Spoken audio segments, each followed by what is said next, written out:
Hey, how's it going, everybody? I'm Phlinger Phoo, and today we just got the last timer for Extinction just ran down to 0, and I was hanging out with the guys over at GE as we were watching on live stream a bunch of the stuff as it was just coming out. So today, I figured that since I recorded everybody else was streaming, and I just recorded the footage. So I think today, now I'm gonna do like a trailer breakdown. Now you notice a couple times there'll be spots where some of the guys are talking in this, but that's only I ended up cutting that out at the beginning. But after that, I muted it, and then we can just go on and we can watch the trailer because we're gonna watch this bit by bit.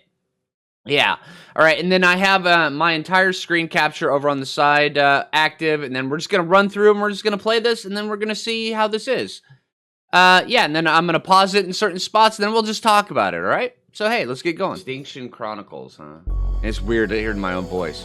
All right, now here, let's just start off with this. Okay, now you can already see there's already Dimorphodons up in here, okay? And then I have this set up so where you guys can see my mouse, all right? And then it looks like there's the vines, just like an aberration. It looks like this expansion, there's going to be a lot of plant life. I think plant life is one of the themes. Either that or the elements are the themes. And you'll get to what I'm talking about here in a little bit when I say the elements. Because it seems like that might be what's going on. Because with all the other maps like Scorched Earth and Aberration, there's always like certain themes that they try to incorporate into the different bits. In Aberration, there's the varying scales of darkness and the varying scales of lightness. When you go up to the top, then there's the moon. Right, the outer parts of the moon. And then on Scorched Earth, it's desert, it's dry, there's heat. Wyvern, stuff like that. In this right here, I think what they're going for is either life versus corruption or elements versus corruption kind of thing. And here, we'll cover a little bit more of that as we go on in.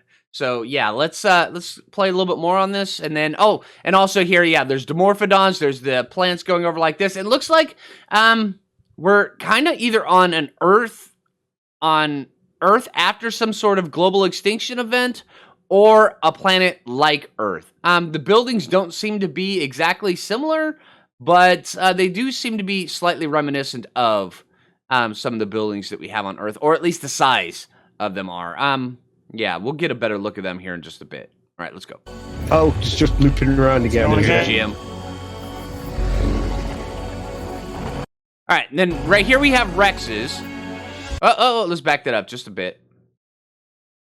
All right, you see that we have right here, we have like a portal over in the side, and this right here looks like one of the Overseer's portals. So it looks like this guy right here just came in on his Rex. He's riding his Rex, and they're trying to tell a story with the trailer, and I can respect that. That's really cool.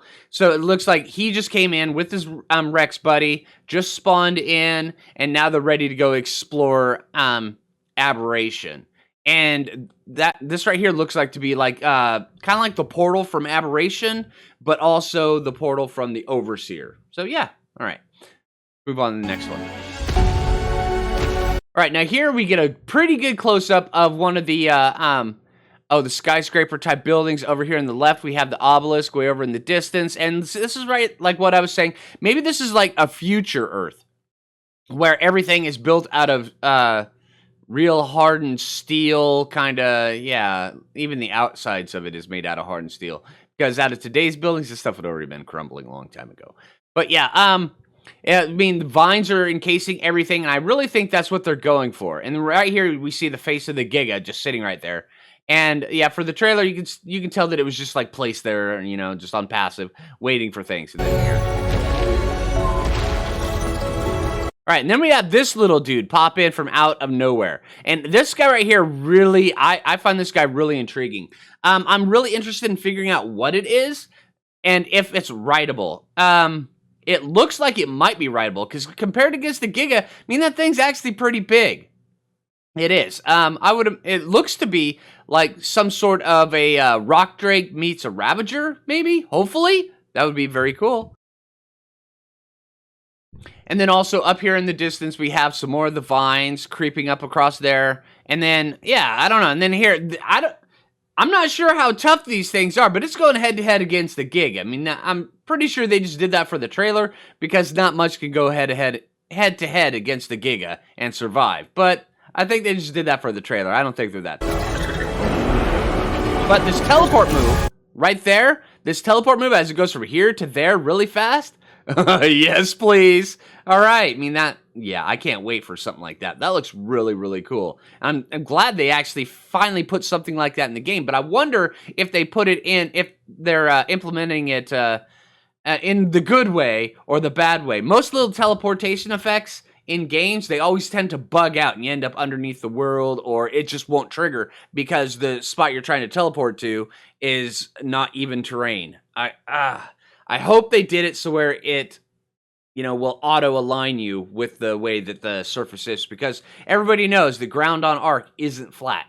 Well, here it is, but that's only because this is, man-made stuff. Yeah, all right, and also notice all the different plants on here. Remember earlier when I was saying, the nature and the plants versus corruption thing? This right here, it kind of strengthens it a bit, and then here we'll discuss a little bit more. Let's see. All right, right here. Now we're in one of these little flying things that you can see that it's like this right here is the thing you're flying, or at least I think that's what you're flying, down here on the left. And you actually see the outside version of this here in just a little bit. But it looks like this right here is like the corruption that is being spread from Aberration. So the people from Aberration came here, and then they brought the corruption with them. That's what I'm thinking is happening. And for anybody who follows the story of Aberration and Scorched Earth and, like the Helena Chronicles and, Rockwell's Journey and stuff like that. Yeah, it appears that once the survivors beat Rockwell, they came here and the corruption came here because this guy's, he's checking this corruption out as if it's a new thing, as if it's like growing. He's scanning it. Here, let me show you.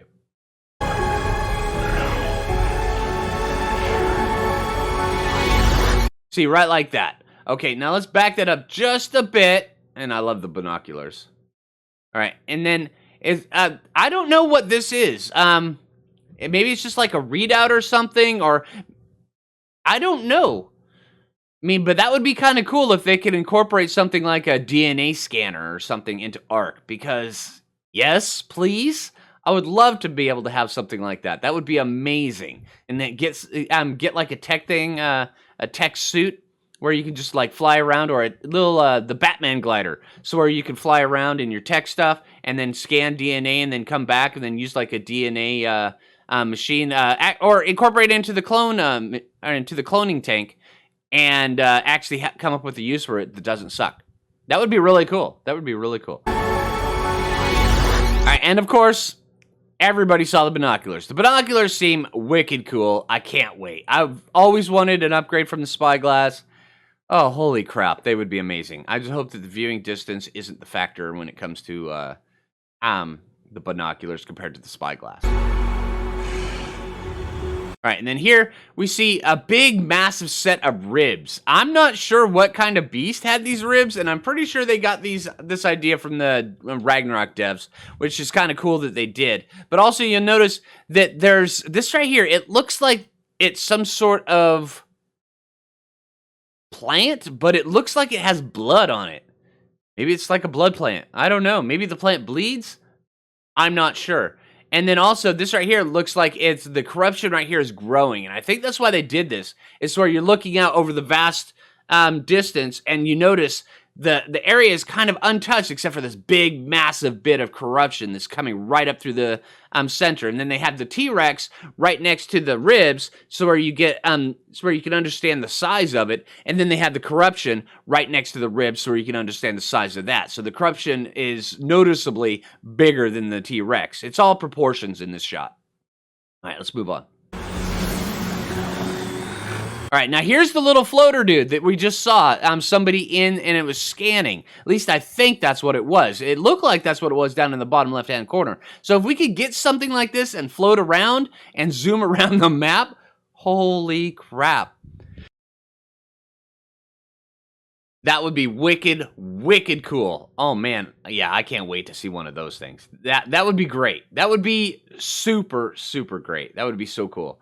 And also, I've noticed that up here in the top right-hand corner, they have, it looks like a frost biome, but the ice is super, super blue, which I think they might actually be doing that on purpose.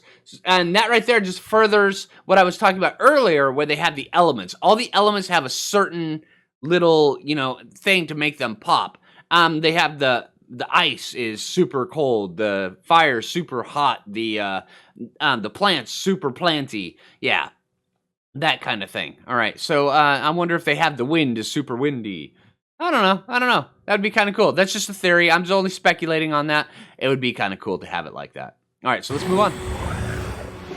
All right, now we've got, this right here. Now, the cooking pot, I'm sure they were probably just trying to go with some sort of flavor text on this a bit, which means that it's, the guy's in the middle of cooking his dinner, but, I can't help but make the joke, all right? So are we going to be unlocking Extinction one step at a time through the cooking pot? Wildcard? I'm sorry, I had to do it. All right, so let's move on. All right, so here we have not Dimorphodons. These are feathered. At least I think they're feathered, and they're not Archaeopteryxes. So these have to be something new for this map. At least I think. Either that or they're just flavor. Either way, they look kind of cool.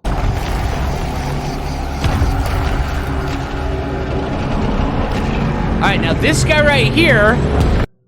Let's see, hold on. Yeah, let's pause it.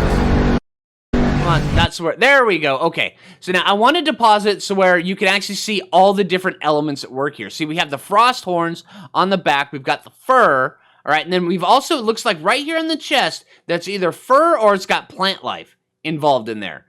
All right, and then also he's got like these deep blue eyes. Maybe it's just like a big furry, from monster, like from where the wild things are. Or maybe it's like, Ludo from Labyrinth. I don't know, but either way, it looks like this guy's like a complete amalgamation of all of the, or abomination of all the different elements, to include plant life buried in his chest. Either that or that is just the corruption has overtaken a once gentle beast that was covered in fur, and then now it's evil and is ready to eat your face off. I'm thinking that's probably it.